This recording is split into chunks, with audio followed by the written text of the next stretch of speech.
Hey y'all, welcome back to the YouTube channel or the podcast, wherever you're watching or listening to this. Today we're going to be talking about the charismatic church, and I didn't really realize how much some of the things that I'm going to talk about today would be so relative to so many people. It would relate, that's probably the better word, it would relate to so many people.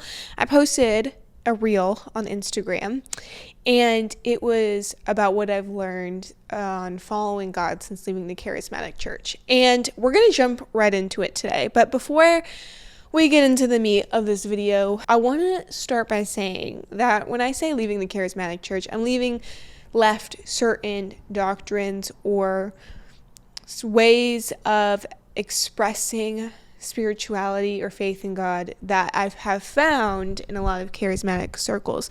And I also just want to say that I personally don't identify with a certain sector of Christianity.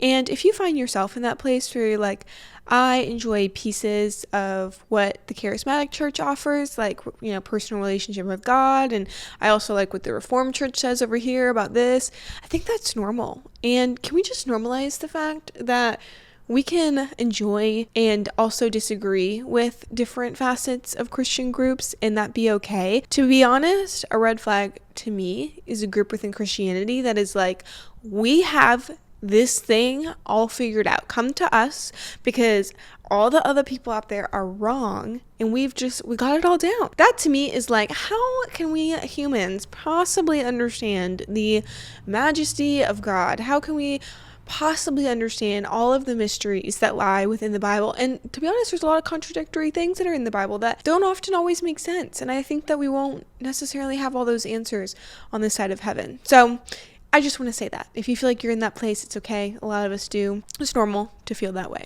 So jumping right into the content of today's video, a couple things we're going to be talking about. I want to talk about the use of the prophetic in the church. I also asked you guys what are some other things within the charismatic church that bother you, and you said the over-spiritualization of things. I also want to talk about spiritual bypassing, a prominent leader who posted something that I found to be just very inaccurate and hurtful and all that. So let's start with the prophetic. When I tell you that my life is so much more peaceful, not searching for a prophetic word around every corner. I mean, it was exhausting having to constantly feel like I needed to hear from God about every situation and scenario in my life. What's my calling from God? What's he saying about this? Should I do this? Should I go there? Can I do this? Can I do that?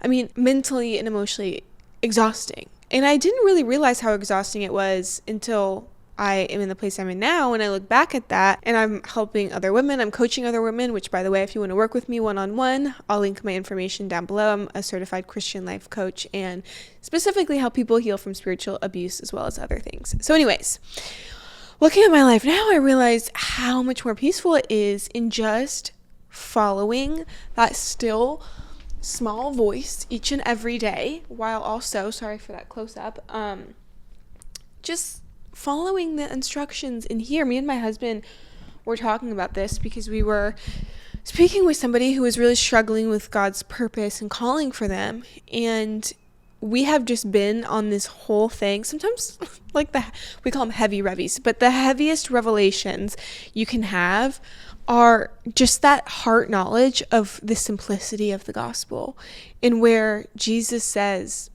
pure and undefiled religion is this, to take care of orphans, to look after widows in their time of need, and to not be tainted by the world. Pure and undefiled religion is this. I'm going to say it again. Taking care of orphans, looking after widows in a time of need, and not letting the world taint us, not being corrupted by the evil influences that are around us. That is it. That is pure undefiled religion. Sometimes within the charismatic circles, and I know that I felt this personally, every decision had such a heavy weight to it. Now, whereas in my life, I follow that still small voice leading me each day, and look, I'm not perfect, but I really try, and I've gotten much better from doing this repetitively, to not worry about what's next and what's ahead. And I specifically have had to do that as an entrepreneur, because that's the only way you ever make it through. But focusing on, God, what do you have for me today? What does today look like? What are the items that are on my to-do list today? How can I move the ball forward in those areas? And where is God putting favor in those things? Where should I move forward or push harder in one specific area? Like just looking at the fruit of my life. Oh, okay, this specific topic maybe on social media is resonating with a lot of people. Why don't I continue to go more in depth on this topic and share? And then God's typically in that. He's in that. Instead of just worrying, oh my gosh, 5 years down the line, what is my coaching business going to look like? What is it going to be like on social media? What should I do with the podcast? What should I do on the YouTube channel? I mean, that is exhausting, and we can easily get into that place, but instead it's just focusing on, what are you doing today? I hate to break it to you, it sometimes hurts to hear, we don't need a prophetic word on every little thing in our life. And to be honest, for me now, prophetic words come to me in a time of my life when I need it to point me back to Jesus, to encourage me in my faith. And this whole thing within the charismatic church of prophetic words that you're going to be a millionaire, you're going to have a best-selling book, and you're going to, have jets and fly on planes and travel the world, and I don't know. Are we fortune tellers here? I want to talk for a minute about Simon the sorcerer in the New Testament and how Peter tells him to repent of wickedness by also saying, I see that you are full of bitterness and captive to sin, which is Acts 8:23. In Simon's wickedness was what? His desire to buy the power of the Holy Spirit, essentially treating God as a commodity. For what? For what reason? To enhance his own career as a magician. To enhance his own career as a magician. And when we sit here and think about it today, within the charismatic church, and especially with social media at our fingertips, how often are we searching for the power of God to elevate our own life and our own lifestyle and our own business? And within the prophetic community on YouTube and on social media, and pastors releasing these prophetic words about things to come and events that can happen. And look, you might be reluctant to be like, well, I don't know, I'm sure they have a good heart or good intentions. I can tell you from being behind the scenes of these people that there is so much grifting within the charismatic church. Specifically, people who look up information about you ahead of time and then give you a prophetic word so that then you give them money for their ministry. This stuff is far more relevant and happening than we realize. And so I bring up this whole thing with the prophetic to say, you don't need that. And that can be so addicting, having to go to somebody. It's almost like we turn to the prophetic when we're feeling anxious or depressed in our life. When an anxious thought comes in, it's like, oh my God, I'm reaching out for the next person who can give me a prophetic word to ease that anxiety. It's really become a coping mechanism within the church, within the charismatic church. And so what do you want to do instead? Maybe you find yourself in that place and you're like, okay, I do that. And look, I've been there, so I get it. Okay, no shame, no condemnation. What you can do is start quieting all the outside voices. Just let God speak to you each and every day and just follow his still small voice. So much of what we hear as God is being influenced and seen through the lens of what we want to hear and see in our lives. And so follow what God is telling you in here, what he's showing you in here. What is his still small voice leading you to do today? Where is there fruit and favor in your life, and how can you continue to take a step forward down that path? Maybe there's fruit and favor in a specific aspect of work that you do. Maybe you're supposed to dive deeper into that. Maybe there is specific favor over a specific relationship in your life, and maybe you're supposed to dive deeper into that relationship. Or maybe you have a certain creativity, something you're really good at, but you don't really spend a lot of time nurturing and stewarding. Maybe God's like, hey, why don't you nurture and steward that, even though you might not feel like that should be a priority in your life, and watch how I open doors for you to move forward in that. Being patient, allowing God, trusting that he is directing your steps. I do not need to hear and have wild experiences and encounters from God to trust and have faith that he is leading and guiding my steps. My life has been so much less anxious. It is so much more peaceful. It is so much more joyful. And you know what? I'm living in the moment. I'm going to finish this part on the prophetic with a story. My husband and I, when we first got married, were praying about something specific. We were really wanting to see a transition happen in this certain area of our lives, and it just was not happening. We were striving and trying and doing all the things, and that transition just wasn't coming. And I remember feeling so anxious about when it would come, and constantly having to call up people in our lives who were spiritual and be like, can you give me a prophetic word? Can you tell me what is happening right now?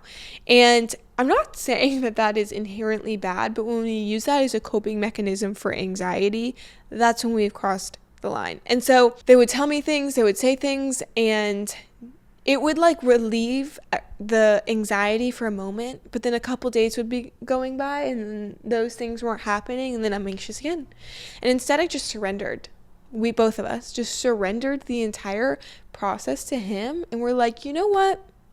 We're done thinking about it. We're done talking about it. And we're just going to trust that desire is in our heart. God's going to bring that to life whenever it's time, whenever he's ready. And we're just going to live in each day.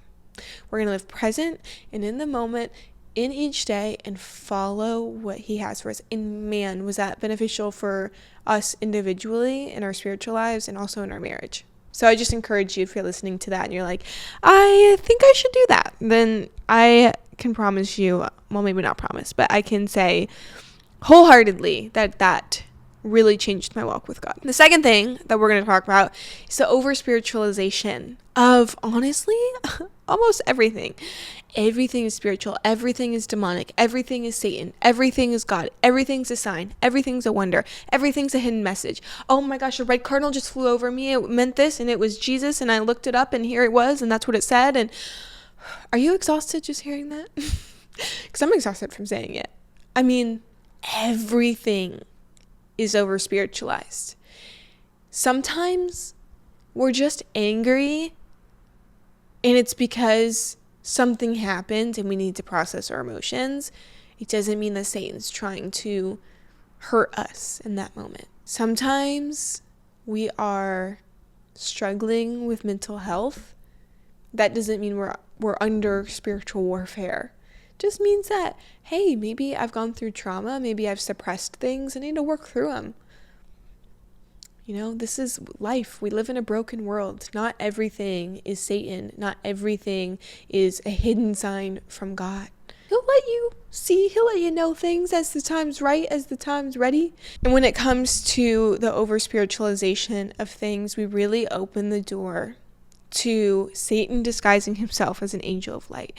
And that's why there's so much safety here, right? There's so much safety in God's still small voice. And I remember being in the charismatic church, and they're talking about people who were less charismatic. They just don't understand. God is limitless. He is without bounds. People are putting him in a box. And I realize now it's no, there's just safety in God saying, this is the way things are done. This is the way I do things. This is my character. This is what you should look out for. Okay, there's safety in that. Otherwise, we open ourselves up to everything. Not all charismatic church, there's some people within there that have very sound doctrine, but there's a lot within there that's dangerous that we need to talk about. And so with the over-spiritualization of things, we can see stuff within the church, And a lot of the stuff that's coming out with IHOP and Mike Bickle, and having a vision that his wife was going to die. And so he started having a relationship with this other woman. That is a very common one that happens a lot, that specific scenario. Again, we are over-spiritualizing and opening ourselves up to Satan disguising himself as an angel of light. Because when everything's a word, when everything is a hidden theme, and everything's a hidden motive or spiritual truth or something God or Satan is doing, then we're opening up ourselves to hear those whispers in our ear of stuff. That ruined a marriage, a relationship. I don't know. I'm not in that marriage, so I don't know if it ruined their marriage, but I can assume that it caused a lot of hurt and pain. And so we have to be so careful. I also want to talk about when it comes to over-spiritualization and health. I've been around people who say that every health issue corresponds directly to a specific sin. And imagine someone coming up to you and they're like, wow, I have cancer. And you're like, oh, well, that's probably because you've sinned in your life and you've done X, Y, and Z. It's like we live in a fallen world and there's toxins in the air. There are things in our genetics that we're predispositioned to. There's chemicals in our food and our products. But no, it couldn't possibly be that we deal with health issues because of stress or undealt with trauma or because of the environment around us. It's just simply because we've sinned or because we've not repented for something. And that is so mind-boggling to me and wildly far from the truth. This is a broken world. And if you're struggling with mental health or physical health, emotional health, it does not mean, oh my gosh, you sinned and you've not repented and you're being punished, or this is happening to you because it's all your fault. There is a world around us that filled with toxins, filled with chemicals, and we have no idea possibly the exact reasons why someone is dealing with any one of those issues. Nor should we ever say to somebody that it is their fault that they have a mental health issue, that they're struggling with their mental health, that they're struggling with their physical health. We should never say that. So lastly, when it comes to the topic of over-spiritualization, especially when it comes to mental health, physical health, emotional health, not everything needs to be delivered. Not everything needs to be cast out. Not everything is because somebody sinned or because they haven't repented. We live in a broken world. We live in a world where there's toxins in our food, where we have genetic predispositions to things, where we go through trauma and hardship that we need to heal from. And those are all very real. And when we just diminish all of that to being a spiritual issue, then we are not helping people actually heal. And what we're doing is putting a lot of shame and condemnation. That was a hard word for me on them. And so not at all healthy, not at all helpful. The last thing I want to talk about is the spiritual bypassing that often happens in charismatic circles, but it's not limited to charismatic circles. I know it happens within other camps as well. So I'm going to read a post from Sean Foyt that he posted on X, and I'm saying his name because he posted it publicly, so I feel like it's okay for me to address it publicly. That doesn't mean we need to go shame somebody for what they've said, but he posted, "You cheapen the sacrifice of Jesus on Calvary by elevating trauma, pain, and victimhood over the power of the cross. He paid the price for it all, no matter what it was, where it was, or how it was." Okay, you can be completely free. We've seen many delivered this weekend. He is enough. There's a lot there. I could have dedicated a whole video just to that. But I've seen that rhetoric out there, and to me, as there has been more resources and conversation around mental health within the church, more conversation around spiritual abuse, you see people who are in those conversations really doubling down on some stances like this, and this is spiritual bypassing. This is, telling somebody that they're cheapening the sacrifice of Jesus on the cross because they're experiencing and dealing with trauma. Look, I've been through trauma. I work with women who are going through trauma, who have been through really horrific things in their life, and none of them are sitting there without gratitude or thankfulness for what Jesus has done.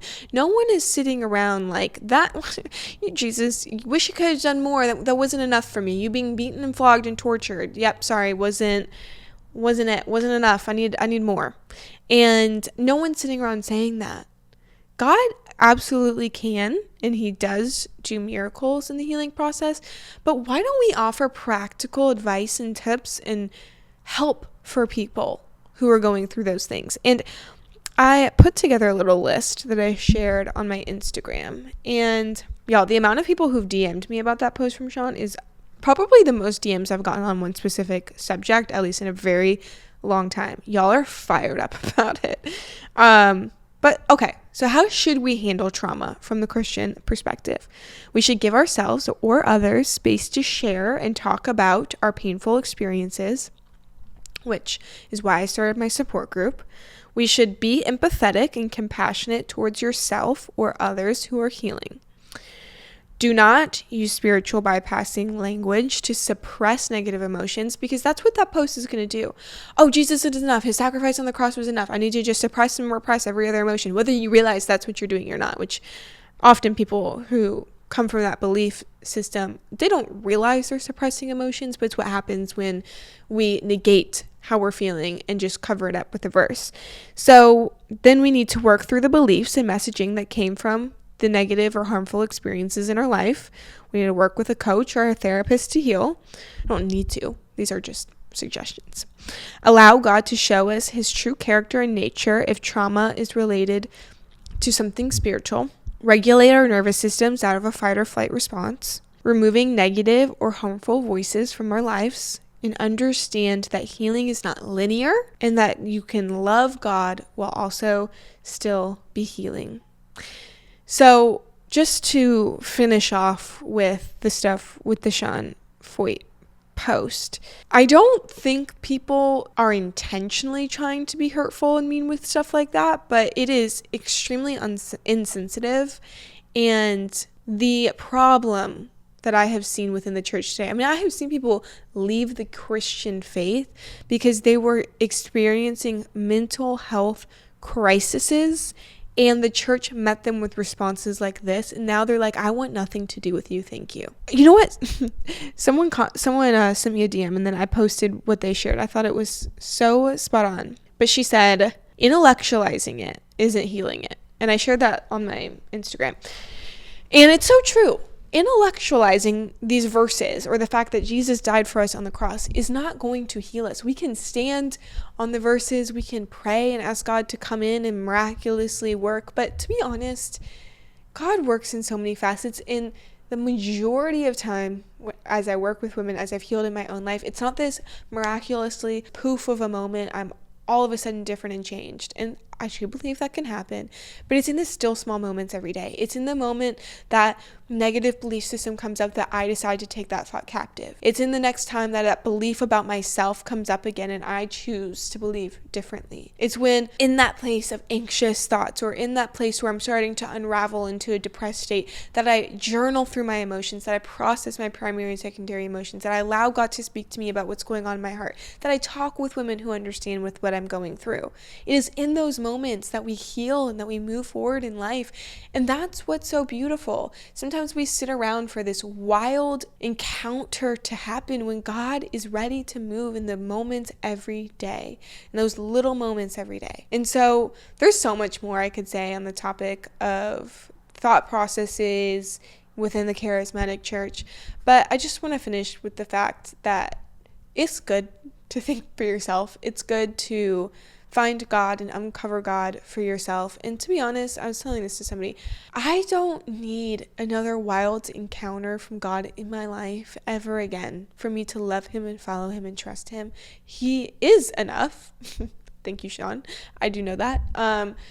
We all know that. And you know what he's enough in? Those small moments every day. And I don't need to seek after these wild encounters, these wild deliverances, which God can deliver us from things. He does do that. But can we just be normal? Can we just be normal and normalize what an everyday walk with Jesus looks like. So if this video has helped you, make sure you subscribe to this YouTube channel, comment down below your thoughts on this subject, and stay tuned because I'll be back for more.